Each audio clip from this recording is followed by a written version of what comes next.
They called her perfect, a star and untouchable. But when the whispers began, perfection was no longer her crown. It was her cage. As Asante stepped into the classroom, a heavy silence fell like a curtain.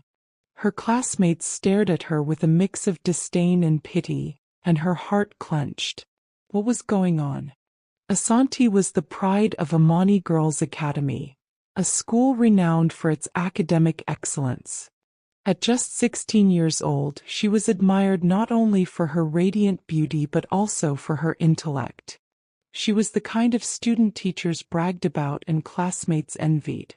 A girl who woke up early, donned her pristine uniform, and marched into school with an unshakable determination. Her ebony hair, always styled in two immaculate buns, framed a face that needed no embellishment. The students whispered as she passed by, "There she goes, perfect Asante." But she paid no mind. Her focus was always on her studies.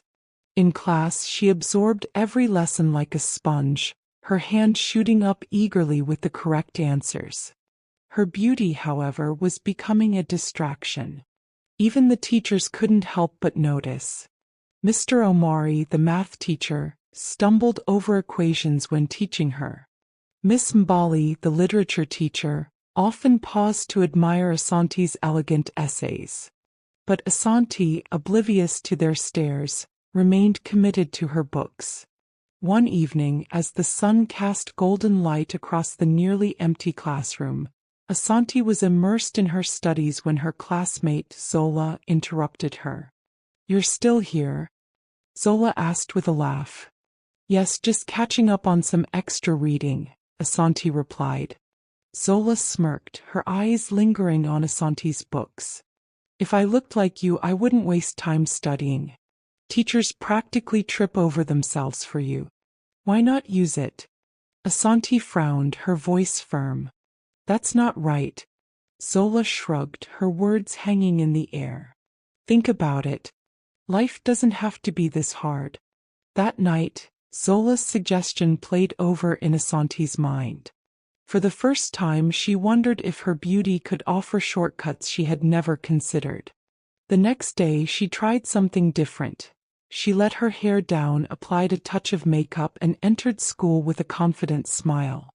The reaction was immediate. Heads turned, whispers grew louder, and even the teacher seemed more attentive. During a surprise math quiz, Asante felt unprepared. But instead of panicking, she smiled sweetly at Mr. Omari as she handed in her paper. "I hope I did well," she said softly.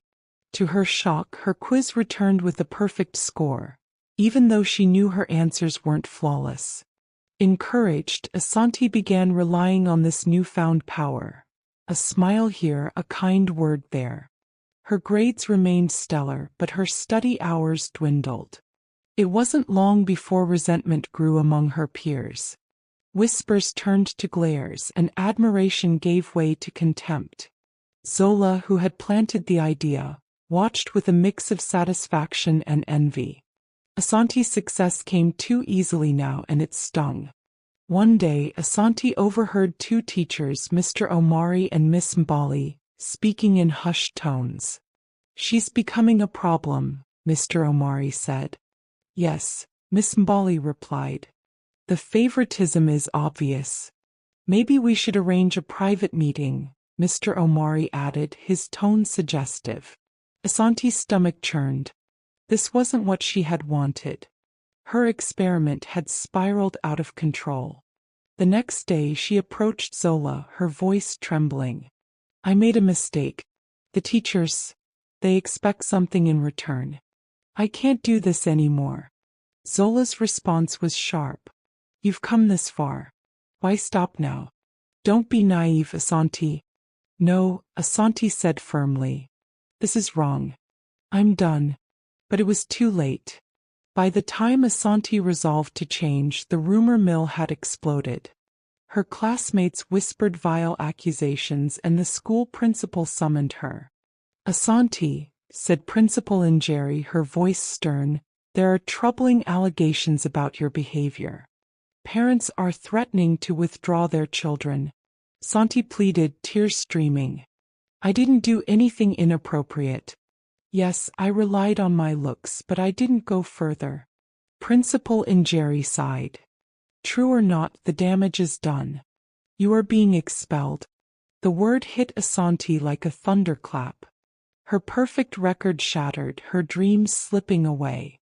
As she left the principal's office, Zola stood in the hallway, a smug smile on her face. In the days that followed, Asante's parents scrambled to enroll her in a new school. She found herself at Tama High School, a modest institution worlds apart from Amani's prestige. Standing at the gates of her new school, Asante felt small and lost, but she made a silent vow. She would rebuild her life on her own terms. Ending reflection. Perfection, Asante realized, is a double-edged sword. It can elevate you, but it can also cut deep when wielded carelessly. As she stepped into her new classroom, she understood the true lesson of her fall from grace. True strength lies not in shortcuts but in integrity. The whispers would fade, but her resolve would remain.